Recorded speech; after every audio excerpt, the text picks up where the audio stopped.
माथली में खबर है अवां ताईं पहुँचाए पिया। मीर मोहम्मद सोलंकी की रिपोर्ट मुताबिक त माथली में करबला के शहीदन के 40 के सिलसिले में मातमी जुलूस बरामद। करबला के शहीदन के भेटा पेश सजी दुनिया जिया। माथली में भी नवासे रसूल जिगर अली हजरत इमाम हुसैन अलैहिस्सलाम संदस साथन की जामे शहादत नोश फरमाइण जो 40 वडे अकीदत व एहतराम से मल्हायो वियो।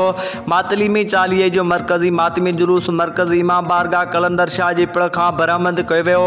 मातमी जुलूस में वडे तादाद में जुलझना आलम पाक ऐं झूला पिण बरामद किया विया। जॾहिं त मातमी जुलूस में माथली उन जे आस पास के इलाइक़नि खां आयल नुआ खानन अंजमून नुआ खानी करे इमाम ने संदस साथियुनि के भेटा पेश कई वे। मातमी जुलूस में माथली पुलिस पारां सिक्योरिटी जा इंतजाम इंतहाई सख्त किया विया। मातमी जुलूस पंहिंजे रवायती रस्तनि खां थींदो। चांडियन के पिण सैयदन के पिण मंगणारन के पिण सोनारन के पिण मरकजी इमाम बारगाह खां थींदो। माथली अलावाला चौक ते पहुतो जिथे करबला के शहीदन के याद में मजलिस सजा बर्पा कई वही। शहदाए करबला की जिंदगी ते रोशनी विधी वही। बदमी मोमिनन जंजीर जनी करे करबला के शहीदन के भेटा पेश कई।